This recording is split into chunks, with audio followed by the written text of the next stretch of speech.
जी हाँ दोस्तों, तो लीजिए, गजब हो गया। राहुल के सामने ओम बिरला का सरेंडर, खड़े कर दिए हाथ। मोदी शाह ने भी नहीं दिया साथ। लोकसभा से अचानक गायब हो गए बिरला। गजब फंसा दिया राहुल गांधी ने पेच। पूरा का पूरा खेल राहुल गांधी के हाथ। रिमोट से चलाएंगे राहुल गांधी। दोस्तों, क्या लोकसभा स्पीकर ओम बिरला अपनी ही सरकार यानी भारतीय जनता पार्टी मोदी शाह वाली सरकार से नाराज हो गए? क्या ओम बिरला को जिस तरह से मोदी शाह को प्रोटेक्ट करना चाहिए था, जिस तरह से बीजेपी को ओम बिरला का साथ देना चाहिए था, वैसा तो होता दिखाई नहीं दे रहा है। और उन्होंने क्या लोकसभा की कार्रवाई छोड़ने का फैसला कर लिया? दोस्तों, ऐसी क्या बात हो गई कि ओम बिरला ने एक ही झटके में एक फैसला ले लिया? यह फैसला दोस्तों अपने आप में चौंकाने वाला है। यह फैसला अपने आप में हैरान करने वाला है। और इस फैसले के पीछे कहीं ना कहीं मुझे जहां तक लगता है, ओम बिरला प्रधानमंत्री नरेंद्र मोदी, गृह मंत्री अमित शाह से नाराज है। सब कुछ आपको बताऊंगा। और कैसे पूरा का पूरा खेल राहुल के हाथ। राहुल के सामने कैसे ओम बिरला ने सरेंडर कर दिया, कुर्सी छोड़ दी, खड़े हो गए, निकल लिया। नमस्कार, आप द राजनीति का विशेष सेगमेंट देख रहे हैं, खबर और विश्लेषण। मैं हूं आपके साथ यासूब रजा। दोस्तों, लोकतंत्र के मंदिर में आज सबसे बड़ा सवाल खड़ा है। क्या लोकसभा स्पीकर ओम बिरला ने बीजेपी से किनारा कर लिया है? क्या ओम बिरला के खास, जिन पर ओम बिरला को भरोसा था कि साहब ये तो हमेशा हमारे साथ रहेंगे, क्या उन्होंने ही ओम बिरला को अकेला छोड़ दिया है? क्या ओम बिरला फंस चुके हैं? क्या ओम बिरला जगदीप धनखड़ बनने जा रहे हैं? जिस सरकार को बचाने की जिम्मेदारी ओम बिरला ने ली थी, और उस सरकार ने भी कहा था कि हम खड़े हैं तुम्हारे साथ, आपके साथ। मोदी शाह, उन्होंने भी हाथ खड़े कर दिए और बिरला तो संसद से गायब हो गए अचानक। दोस्तों, राहुल गांधी के सवालों में ऐसा क्या था कि बीजेपी का सबसे भरोसेमंद स्पीकर अचानक अविश्वास के डर से गायब हो गया, चला गया, उसने हाथ खड़े कर दिए? समझ ही नहीं आया करें तो करें क्या। आएंगे तो छोड़ेंगे नहीं राहुल, और आएंगे तो फिर क्या जवाब देंगे साहब को? मोदी शाह क्या साथ नहीं दे पाए? क्या ओम बिरला ने कुर्सी छोड़ दी?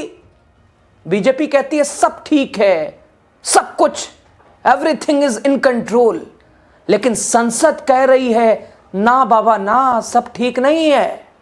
आज सवाल दोस्तों ये नहीं है कि राहुल गांधी ने क्या कहा, सवाल ये कि ओम बिरला क्यों भाग गए, ओम बिरला क्यों निकल गए, ओम बिरला ने क्यों हाथ खड़े कर दिए, मोदी शाह ने साथ क्यों नहीं दिया?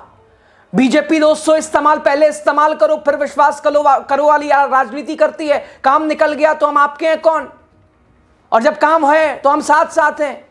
क्या यही सिचुएशन ओम बिरला के साथ हो गई? दोस्तों, इस वक्त की सबसे बड़ी खबर यह कि ओम बिरला लोकसभा के मौजूदा बजट सत्र में तब तक हिस्सा नहीं लेंगे जब तक उनके खिलाफ अविश्वास प्रस्ताव आ नहीं जाता। अब यहां पर दोस्तों दो तरह के मायने निकलते हैं। पहला मायना कि कहीं ना कहीं ओम बिरला विपक्ष से नाराज है, या फिर कह सकते हैं सहानुभूति पाने के लिए लगातार कोशिश कर रहे हैं। सहानुभूति किस बात की? सहानुभूति इस बात को लेकर कि वो सही है और बाकी सब गलत है। यानी ओम बिरला सही है, राहुल गांधी गलत है, ओम बिरला सही है, विपक्ष गलत है, विपक्ष हंगामा कर रहा है। सहानुभूति इस बात को लेकर कि वो निष्पक्ष हैं, उन्हें दबाने का प्रयास हो रहा है, उनके पद की गरिमा को ठेस पहुंचाई जा रही है।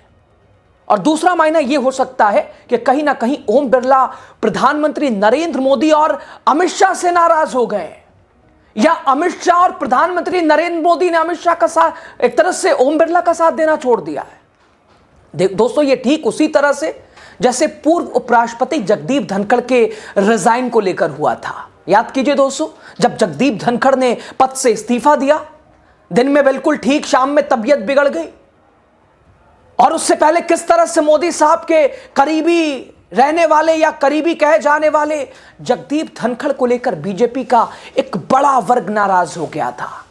दोस्तों, ऐसा कहा जा रहा था कि विपक्ष को वो ज्यादा भरोसे में ले रहे थे, विपक्ष को ज्यादा मौका दे रहे थे। राज्यसभा में विपक्ष की आवाज को वो एक तरह से खड़ा कर चुप नहीं करा रहे थे, जो जिम्मेदारी होती है। क्योंकि दोस्तों, सदन का जो अध्यक्ष होता है उसकी जिम्मेदारी सबको बराबर वक्त देना, सवाल विपक्ष से पूछना और सत्ता पक्ष से जवाब लेना।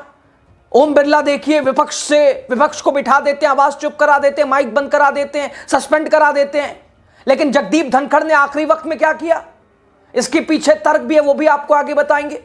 विपक्ष को ज्यादा तरजीह देने लगे, जबकि धनखड़ ने जिस तरह से स्टैंड लेना चाहिए था धनखड़ को, वैसा उन्होंने स्टैंड लिया नहीं। उन्होंने संसदीय परंपरा के तहत स्टैंड अपने लिए नहीं लिया।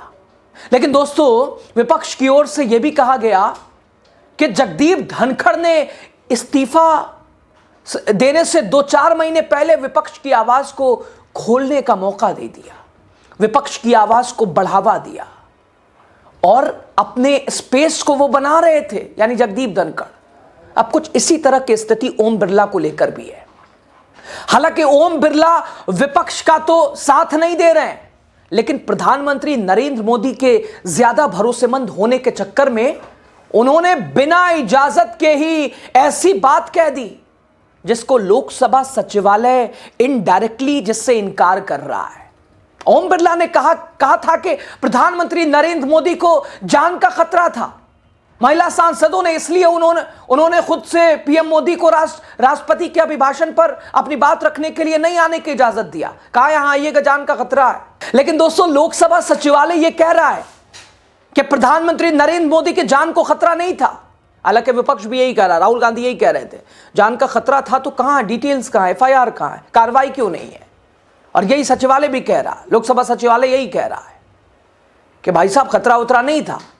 और अब यह बात छन छन के आ रही है दोस्तों, और सूत्रों के हवाले से आ रही है। दोस्तों, संसद से अगर सूत्रों के हवाले से खबर आए तो इसका मतलब है ऊपर से आदेश आया होगा। विदाउट ऊपर के आदेश के यह बात सामने आ ही नहीं सकती। इसको पीएम मोदी, अमित शाह की सहमति के बाद ही सबके सामने लाया जा सकता है। और शायद कहा जा रहा है कि लोकसभा स्पीकर इस बात से नाराज है और इसी वजह से वो कह रहे हैं कि जब तक अविश्वास प्रस्ताव पास पेश नहीं कर दिया जाता तब तक हम आएंगे नहीं। और दोस्तों, शायद कहा जा रहा है कि लोकसभा स्पीकर इसी बात से नाराज है और इसी वजह से वो कह रहे हैं कि जब तक अविश्वास प्रस्ताव पेश नहीं कर दिया जाता तब तक वो आएंगे ही नहीं। दोस्तों, एक अलग ही तरह की राजनीतिक संभावना बन सकती है। वैसे भी राजनीति का नेचर बहुत ही अस्थिर होता है, उसमें स्थिरता नहीं होती। कहते हैं संभावनाओं का खेल है, कब बदल जाए आपको पता नहीं चलेगा। अभी जो ओम बिरला मोदी के लिए बहुत खास बने हुए थे, अभी जो ओम बिरला अमित शाह के लिए बेहद खास और भरोसेमंद बने हुए थे, बीजेपी के लिए आंखों का तारा थे, खास थे, बीजेपी सांसदों के लिए विशेष थे, अलग जगह रखते थे। कभी कभी स्थितियां ऐसी बन जाती हैं कि आप देखिएगा, यही सांसद, यही बीजेपी, यही पीएम मोदी और यही गृह मंत्री अमित शाह उनसे दूर होते नजर आएंगे। दोस्तों, उनके नाम पर एक शब्द नहीं निकलेगा कुछ बोलने लायक, भाई हो गया, हम आपके हैं कौन, आप तो हो गया मेरा काम। दोस्तों, पूर्व उपराष्ट्रपति जगदीप धनखड़ के साथ तो ऐसा ही हुआ था जब उन्होंने रिजाइन दिया था। दोस्तों, पूर्व उपराष्ट्रपति जगदीप धनखड़ के साथ तो ऐसा ही हुआ था जब उन्होंने रिजाइन दिया था। तो क्या उस वक्त प्रधानमंत्री नरेंद्र मोदी, अमित शाह, तत्कालीन भारतीय जनता पार्टी के राष्ट्रीय अध्यक्ष जेपी नड्डा समेत भाजपा के बड़े से बड़े रणनीतिकारों ने क्या एक शब्द भी बोला था, उनके मुंह से कुछ निकला था? ना, उल्टा जगदीप धनखड़ ही चुप, साइलेंट मोड पे थे। अब जो भी है दोस्तों, फिर से वही वाली स्थिति बन रही है, धनखड़ वाली स्थिति। कुछ दिन पहले मैंने आपको बताया था कि ओम बिरला के साथ धनखड़ वाली स्थिति होने वाली है, शुरुआत हो चुका है और इसके संकेत खुद ओम बिरला ने दिए हैं। उन्होंने कहा कि जब तक अविश्वास प्रस्ताव पेश नहीं हो जाता सदन में, तब तक हम वापस नहीं आएंगे, कार्रवाई में शामिल नहीं होंगे। तो अविश्वास प्रस्ताव में ऐसा होता है। तो दोस्तों, अविश्वास प्रस्ताव में ऐसा क्या होता है? अविश्वास प्रस्ताव का नोटिस मिलने के बाद 14 दिन का वक्त लिया जाता है और इस बीच 50 सांसदों के साइन दिखाए जाते हैं विपक्ष के साथ फिलहाल 118 से 120 सांसदों ने ओम बिरला के खिलाफ अविश्वास प्रस्ताव पर सिग्नेचर कर दिया है। तो अभी जो है 14 दिन यानी कि संसद की कार्रवाई जो है, पहले चरण का बजट सत्र 13 फरवरी को खत्म हो जाएगा और दूसरे चरण की जो कार्रवाई होनी शुरू होगी वो 9 मार्च से होगी। 9 मार्च के बाद ही, अब दोस्तों 9 मार्च के बाद ही अविश्वास प्रस्ताव रखा जाएगा और ओम बिरला तभी आएंगे। तो यानी साफ है कि आज सवाल राहुल गांधी का नहीं, सवाल उस सत्ता का है जो अपने ही स्पीकर को अकेला छोड़ देती है। हालांकि सब कुछ तो ओम बिरला ने इसी सरकार के लिए किया, राहुल गांधी से लड़े, विपक्ष की आंखों में चुभे, इन्हीं लोगों के लिए आज उन्होंने ही अकेला छोड़ दिया। क्या बीजेपी कहती है सब कंट्रोल में है, सब कुछ ठीक, लेकिन हकीकत यह है कि मोदी शाह के राज में कुर्सी भी सुरक्षित नहीं है और ओम बिरला की कुर्सी यह संकेत दे रही है। खैर बहरहाल, खबर पे आपकी राय, ओम बिरला किस कदम पर, ओम बिरला के आखिर क्यों ओम बिरला ने यह कदम लिया, क्या आदेश आया था या नाराजगी है, बताइएगा एक कमेंट करके आप जरूर। बहुत शुक्रिया।